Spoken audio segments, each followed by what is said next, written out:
ಮೋದಿ ಅವರೇ ಇದೊಂದು ಮಾತು ಕೇಳ್ರಪ್ಪ. ಭಾರತ್ ತುಂಬಾ ಎಲ್ಲ ನನಗೆ ಸಂತೋಷ ತುಂಬಾ ಬಾಳ ಆಯ್ತು. ಎಲ್ಲಾ ತುಡುಗರನ್ನೆಲ್ಲ ಹಿಡ್ಕೊಂಡ್ಬಂದು ಕಿಡಿದು ಜೈಲಿಗೆ ಹಾಕಿದಂಗ ಆಗ್ತದ ಅಂದಾಗ ಬರೋಬ್ಬರಿ ರೊಕ್ಕ 2 ನಂಬರಿ ಗಳಿಸಿದವ್ರ ನೋಟ್ ಎಲ್ಲ ಸುಕ್ಕಪ್ಪ. ಇದನ್ನೆಲ್ಲ ಬಡಬರಿಗೆಲ್ಲ ಸಾಲಗಾರಿಗೆಲ್ಲ ಹೆಂಚಿ ಕಿರಿಂದ ದೇಶ ಎಲ್ಲ ಸಾಲದ ಮುಕ್ತಿ ಮಾಡುವ ಸಾಲನ ಕೊಡಬೇಡ. ರೈತರಿಗೂ ಕೊಡಬೇಡ, ಬಡವರಿಗೂ ಕೊಡಬೇಡ, ಅಕ್ಕಿ ಸಕ್ಕರೆನೂ ಕೊಡಬೇಡ. ಇವ್ರು ಏನು ತಿಂದು ಎಲ್ಲಿ ದುಡಿತಾರೆ, ನೀರಿದ್ದಲ್ಲಿ ಕುಡ್ಲಿ, ಮೇವು ಇದ್ದಲ್ಲಿ ತಿನ್ಲಿ. ಇವ್ರಿಗೆ ಸಾಲ ಕೊಡಬೇಡ. ಸೂತಿ ಒಬ್ಬರ ಸಾಲ ರೊಕ್ಕ ಎಲ್ಲೆಲ್ಲಿ ರೊಕ್ಕ ತಂದ್ರಪ್ಪ ಅವ್ರು ತೊಡಗರ. ಇದನ್ನೆಲ್ಲ ಬಿಡ್ರಿ ಸಾಕ.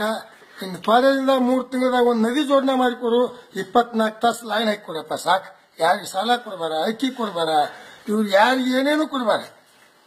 ದುಡಿಲಿ ತಿನ್ಲಿ. ಮತ್ತ ಮೋಜನಿ ಎಂದು ನಮ್ಮ ಕರ್ನಾಟಕ ಹುಟ್ಟೇತಿ. ಮೋಜನಿ ಬಡದಾಟ ಮರ್ಡರ್ ಆಗುದು ಇಂಥವೆಲ್ಲ ಭಾಳ ಆಗಾಕತ್ತಾವು. ಇವನ್ನೆಲ್ಲಾರು ಬಿಡಿಸಿ ಯಾರ್ಯಾರು ಹೊಲ ಎಷ್ಟೆಷ್ಟದಲ್ಲ ತುಡುಗ್ ಸುಳ್ಳು ಮಕ್ಕಳು, ರೈತರು ಹರಾಮ್ ಕೊಡ್ ಸುಳ್ಳು ಮಕ್ಕಳ ಕಲ್ ಕಿತ್ತು ಹೋಗಿದ್ದು ನಾನು ಇಲ್ಲಿ ಬರ್ತೈತೆ ಅನ್ನೋದು. ಇಂಥವ್ರನ್ನೆಲ್ಲ ಒಂದು ತಟ್ಟು ತೆಗಿಯಾಕತ್ರಿ. ಅಂದಾಗ ನೀವು ಪೊಲೀಸರಿಗೆ ಹೇಳೇ ಮಾಡುದಿಲ್ಲ. ಪೊಲೀಸರು ಅವರು ರೊಕ್ಕ ತಿತ್ತಾರೋ ಯಾರನ್ನಾರ ಬಿಟ್ಟು ಬಿಡ್ತಾರೋ. ಈ ಟೈಪ್ ನಡೆಸ್ಯಾರ್ರಿ. ಹಳ್ಳಿಯಿಂದ ದಿಲ್ಲಿವರೆಗೆ ಕುತ್ಬೇಡ ಆಟ ಒಂದು ವಿಧಾನಸೌಧ ಮುಂದೆ ಹಾಕ್ರಿ.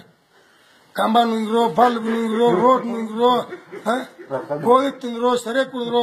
ಮೋದಿ ಅವರೇ ಸೆರೆ ಕುಡಿದು ಅಂದ್ರೆ ಎಲ್ಲಿ ನಮ್ಮ ಕರ್ನಾಟಕ ಅಲ್ಲ ಇಡೀ ದೇಶ ತುಂಬಾ ಎಲ್ಲ ಬಂದ್ ಮಾಡಿಬಿಡ್ರಿ. ಹೆಣ್ರು ಮಕ್ಕಳು ನಿನ್ ಮೇಲೆ ಹೋಗಿ ನಿನ್ಗೆ ಒಬ್ಬ ಹೋಟ್ ಎಲ್ಲಿ ನೀ ಸತ್ತು ಹೋದ್ರು ನಿನ್ಗೆ ಹೋಟ್ ಹಾಕ್ತಾರೋ. ಅಪ್ಪ ಇದನ್ನ ಮರಿಬೇಡ ನೋಡಪ್ಪ. ನಮಸ್ಕಾರ.